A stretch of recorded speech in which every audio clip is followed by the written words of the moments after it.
I'm Millie Wood, and I'm from Cleveland County, born and raised in Shelby. My parents and grandparents on both sides of the family are from Cleveland County. So we have a lot of family history here, and grew up several houses down the street from my grandparents, and have wonderful memories about spending time with them, and also out at their farm at Twin Chimneys Farm. My mother has two brothers, Vance and Linton.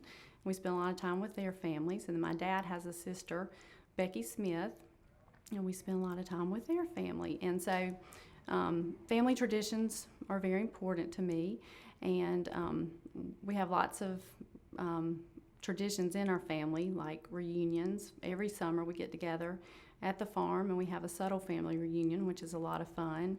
And we've seen it change a lot over the years. When we were younger, there was a large crowd, ages, to 100 down to 2, which is a lot of fun. And then there were many years where, it was an older crowd and we were the younger ones because we had to be there because of our family. Our grandparents were hosting. And then more recently, it's been real interesting because a lot of young families are starting to come again, and it's reviving itself, and they're bringing their children. And I have an 8-year-old daughter. Her name is Sarah Mack, and she's named after my grandmother, Sarah McFarland Suttle, and her name is Sarah McFarland Wood, and we call her Sarah Mack. And my husband is Michael Wood. We've been married for 16 years this past May, and we also got married at Twin Chimney Farm. So that was real special for me, and it was a real special time because my grandmother and I had spent a lot of time discussing the wedding, and she passed away in March before the wedding in May. So it was, bittersweet, but it has a real special place in my heart. And my friends at school, they, knew that I'd always end up back in Shelby. Cleveland County means a lot to me, and I've always had a lot of fun here, a lot of good friends here, and I enjoyed high school, went to Shelby High School, and went to Carolina for college in Chapel Hill, and thoroughly enjoyed those days. But they always knew I'd end up returning to Shelby, and I said, no, not necessarily. I might live in Charlotte or Atlanta, because they all dispersed different places. And sure enough, I came back and never left again, and went to work for my grandfather, J.L. Suttle, for his insurance company, J.L. Suttle Insurance, and worked there for about 9 years, and then he and his partner, Buck Archer, decided to sell the company. So they sold the company to First Charter Insurance, which is a subsidiary of First Charter Bank, and so that was that company for about 10 years, and then they sold to Ascension Insurance. So I have the same job that I started out with 19 years ago, but the company has changed 2 or 3 times, and it's been real interesting that you realize, I'm 41 now, and you realize that no matter how hard you try to keep things the same or expect them to stay the same, life is changing, and the town's changing, the city's changing, the county's changing, but it's good. And you learn that with people like Brownie and JT and lots of people in this community, Robin Hendrick, and it goes on, that put forth a lot of effort and focus on projects that, change can take place in a positive manner and be good for the community. I know when I first came back in '91 from college, some people had decided to gather and start the liquor by the drink to see if that might pass in the county or the city, and it did, and it was very positive. Restaurants started coming in, and more stores, and so it was fun to actually be part of that transition, to see that when a group of people get together, that they can actually make a change, and a positive change, and an organized change, and it's either going to change one way or another. So it's important that I've learned to be part of that, and to understand the process that it takes people and time and energy and focus to make things like this happen that are better for the larger community. And I'll bet that wasn't without some doing, though, liquor by the drink. Nobody's talking about it on camera. I'm sure this is some of the oral histories, but can you just kind of summarize how long a political fight that was, and what it said about about who was on one side versus the other, just culturally? I had just gotten out of school and had no idea that it would cause such chaos, because to me it just seemed like a natural progression. And it was real interesting that there were a lot of people. I really can't define who was upset, but there were lots of people that felt like it was not a positive change, that it would be negative for our community, and that it would, bring bad habits. And I'm sure, it wasn't, some churches felt like it wasn't, the right thing to do. And the same sort of arguments that go on still to this day when communities are trying to make that change. But, and a real interesting part of that campaign was that college students and 18-year-olds that were out of town came in and voted for that. And they had, a large part of how that passed. And of course, real progressive-minded citizens that realized, it's the same thing as Destination Cleveland County. I think it was called Citizens for Progress back then. And, economic development is really what it goes back to. You need, if we want to save the downtown, which is really what was important at that time, the mall, you had Walmart, you had Lowe's, you saw the town, the uptown, just going away. And, how can we make that come back? And here we are in 2010 doing the same thing, essentially, on a much grander scale, obviously, and a culturally exciting scale. But it's to bring, people into this uptown area, into the community. So it all dovetails together. And it's been interesting and a learning experience for me to realize that, that's how these things happen, is that people have to join together and work together and educate people. Because a lot of times with this project, we've had a lot of adversity, and a lot of it has come from what's going to happen with the objects that are in the courthouse. And that was my real deep interest in the project in the beginning. When I was on the task force originally, I was not really because I didn't understand it, the music component. And, I was real concerned about what was going to happen with the objects and the history part of the museum, which had been closed and stagnant for several years. This building is so important to this community.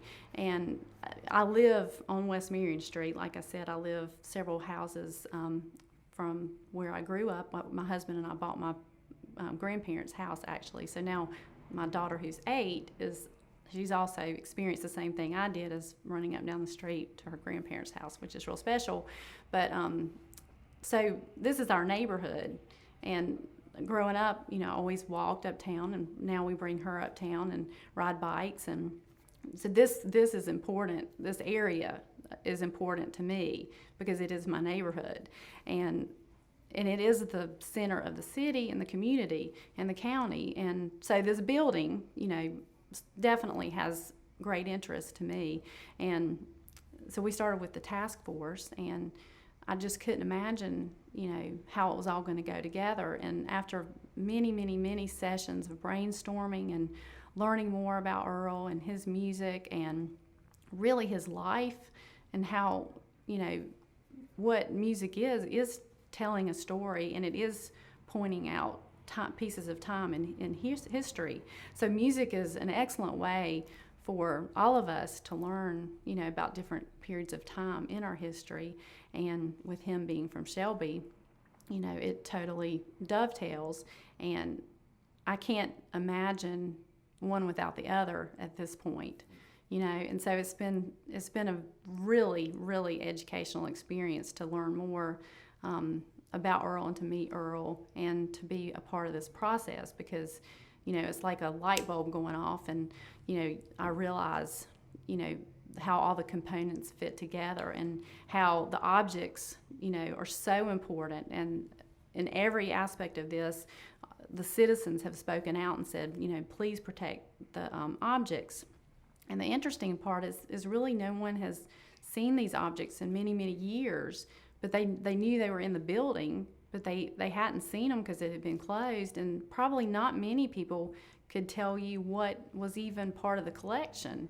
But it was important, and they have lots of compassion for that. And so it's been wonderful to be part of that aspect of this project, to assure people that it is important. It's important to this group. It's a large part of the project, and what the goal is these objects are in safe storage now. They're being organized. They're all entered into a data system. The dream is that it's on a computer, availability for a virtual museum, and so-and-so can say, well, my grandmother or great-grandmother gave something, and I want to know what it was, because really 9 times out of 10 the family members don't even know what was given, but they want to know what it is and would like to see it, and that'd be a wonderful way for them to access it. Twin Chimneys Farm is a very special place to me. I just feel extremely fortunate because growing up, it was just always there, and it's a beautiful yellow house, farmhouse. Built in the late 1800s, and it is all wood, pine wood walls, panel walls with pine wood floors, and just a really old feeling. And it's got a breezeway that connects the house to the kitchen. And my grandfather bought the house when my mother and her brothers were younger. And they restored it and painted it and fixed it up, and they spent their summers there. And so I grew up spending my summers there. It's a wonderful 7 miles, from town, and so on the weekends you can go out there and ride horses and look at cows and go down to the creek and swim in the pool and feel like you've been on vacation. So growing up, we rode a lot of horses and did a lot of swimming, and there were cats under the barn. And so I spent, untold hours trying to catch those cats. And I spent a lot of time out there with my grandparents, and every summer I'd go out for a whole week and just stay with them and had the best time. And I think they built the pool in the 70s, the early 70s. And so the grandchildren, we were fortunate to have the pool. My mother and her brothers, they didn't have the swimming pool, so I'm not sure what all they did. I know they did a lot of horse riding and probably went down to the creek. And so now my daughter is growing up having that same, opportunity to enjoy that. My parents have actually, they own the farm now, and my father loves horses. He's always been real into horses, raised horses, Tennessee walking horses, and he rides every weekend that he can with his friend Tom Brenton, and they have a good time. So that's always been his passion, and my mother too. She likes to ride horses, so it just worked out perfectly that they are pursuing really, their dream. And for us, we benefit because we get to enjoy that still. And my daughter gets to spend time with her grandparents, as I did, riding horses and swimming and having fun and family meals. And like I said earlier, the subtle family reunion is still going on, and it's out there every summer. Well, actually, it used to be in the summer. Now it's in October. The weather's much better in October, and we around the fair week, and so it really has grown again, with lots of young families coming in and with their children, and it's a wonderful, and from out of town, so it's a wonderful opportunity for us to meet and get to know extended family, and probably for them to get to come and be at the farm and spend some time.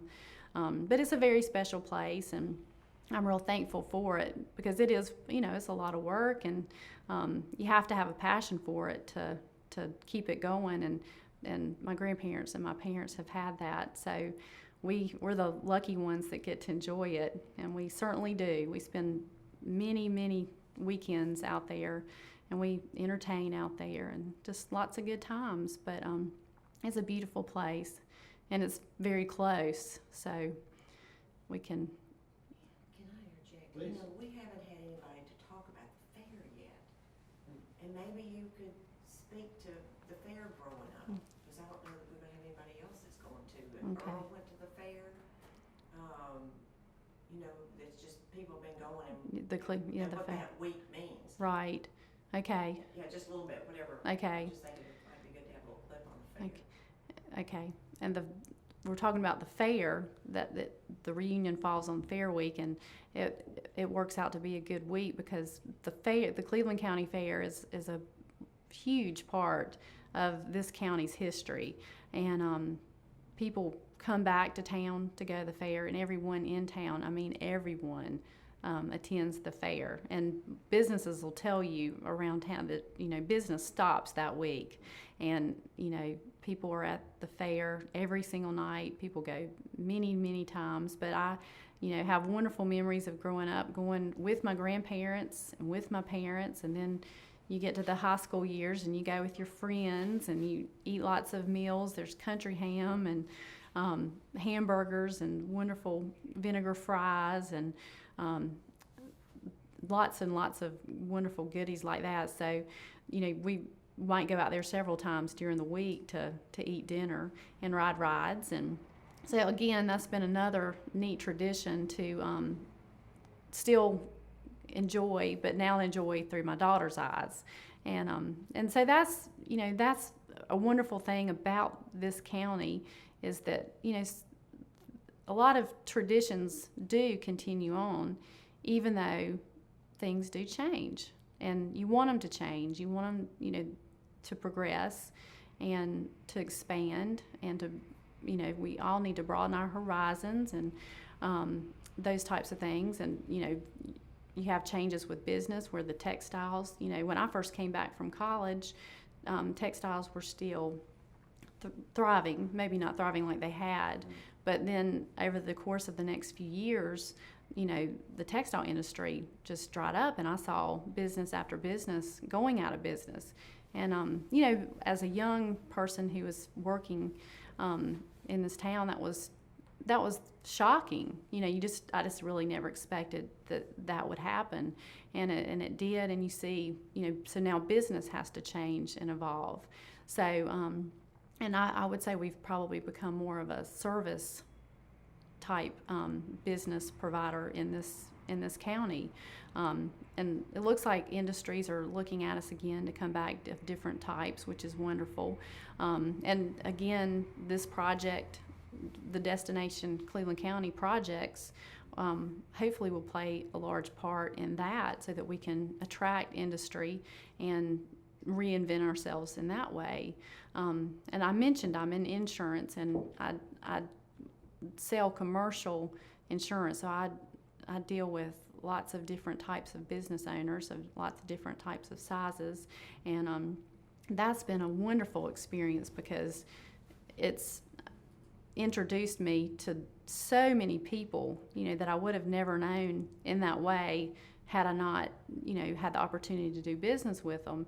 And, you can take the temperature of the community by what they're doing, the work they've got and how busy they are, and how many employees they have, and what their revenues are, and really how they're doing and how they're feeling about the community. And a lot of people in the construction industry, have had significant hard times over the last couple of years with the economy being the way it is. And it's just been real interesting and amazing to me, the quality of companies that we have throughout this county that are several generations. I've got several clients that might have 3 generations of people working there right now.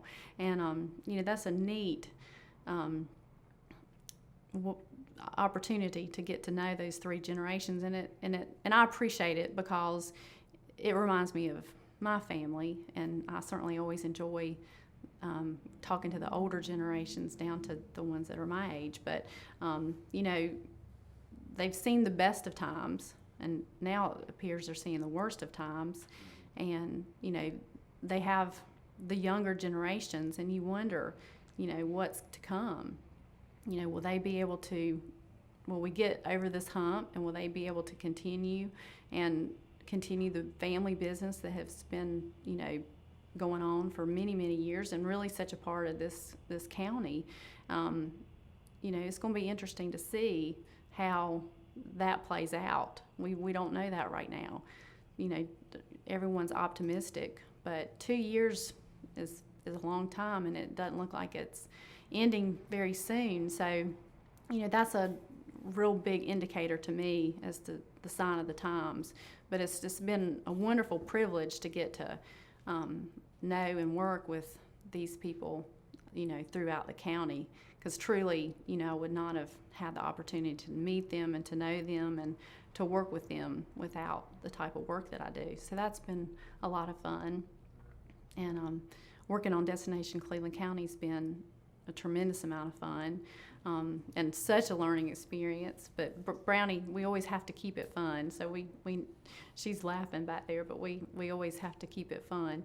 And it's just been very interesting to learn. And then another wonderful thing about the county is that, you know, I was here before, you know, as a child growing up and before college, and then you come back to town after college, and you know, you really have to reinvent yourself. You know, you have a whole new social group that you have to find. It doesn't matter if you're from Cleveland County, you know, that really doesn't have anything to do with who your friends become as an adult, you know, because it's different, and there's different people here, and newcomers. And gosh, my best friends now, you know, aren't from Shelby, and you know, you don't think about it that way.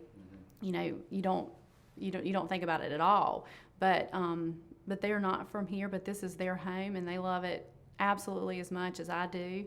And that's a wonderful, wonderful thing to realize, that people come here and it becomes their home, and they just love it. And I think that's always been one of the most special parts of Shelby, is that people do just love it, even though we don't have all the amenities and the things to do that bigger cities have and other places. It somehow becomes home. And I think that just is because of the people here. You know, it's the people, and I think that says a lot. When my daughter was baptized, he wrote in her little book, and I'm trying to remember, she's either a fourth or fifth generation member of our family that is a member of Central United Methodist Church, so, which is right across the street. So, you know, that says a lot about deep roots, which I didn't realize that, and I found that to be, so that's on my dad's father's side of the family. My dad is, I don't know if I named, my dad is Jack Airy, and my mother is Carol Suttle Airy. My dad, sister Becky Smith is married to Lloyd Smith, and they have 4 children. And we grew up going to the beach every year to Ocean Isle with those cousins. And now we have that same tradition with all of our children. We all go to Ocean Isle together, and all the cousins. So there's like 22 of us when everybody's there, which is real special. That's a tradition that's been going on forever. And, you know, I feel real fortunate having an only child, that she gets to have that experience with her cousins. So, and we all live in Shelby, which is so funny. But you'd think we'd all see each other and maybe vacation without each other, but really that's our time to all catch up, because everybody's so busy with work and families that, you know, you don't visit like we used to. And so it's wonderful to have these gatherings and holiday traditions. My mother has both sides of the family to her house every Christmas Eve, and we have a huge Christmas Eve party with all the family. And that's a tradition that's been going on forever. And so now it's wonderful with the grandchildren as well. And my mother is Carol Suttle, and her parents were J.L. Suttle Jr. and Sarah McFarland Suttle. And they're the ones that hosted the Suttle reunion every year. Now my parents host it. And that goes back to Joseph Pinckney Suttle and Elvira Blanton Suttle. And all of their descendants are the ones that come to that reunion. And they were from the early 1800s. And there is a cemetery on the property, and he is buried there. And Elvira's buried at Sunset Cemetery. But recently they've cleaned that cemetery up. And there are other people that are buried there as well, and they've cleaned that cemetery up. And we've started going over there at the reunions and trying to have some history lessons so those of us that are younger can start learning all these things about our family that we need to know that everybody else has known for a while. So that's been real interesting to really start getting into that aspect of it. So. Terrific. Well, it's funny that you said that you don't sound like somebody who ever had any doubts they'd come back to Shelby. No, I'm sure I've always known that I would be here. I don't know that I'm absolutely meant to come, right out of college, but I've loved every minute of it, and I'm so thankful that I did because, like I said, I went to work for my grandfather, so I had the opportunity to work with him on a daily basis, until he passed away, which was the year 2000 in February. So I had, 9 years to get to spend working with him, which was a different relationship, than we had when I was younger. So, I wouldn't take anything for that time. And of course, my grandmother, as I mentioned, she passed away the year we got married, which was in 1994. And so, to have that time, to spend with both of them back after college just means a lot to me because they were fun. I mean, she was so fun, and they were both so fun, and we had many, many good times together. She was always telling great jokes and had lots of energy, and we truly enjoyed each other's company. So, when you weigh it out, I certainly am glad that I did get here to have that kind of time with them.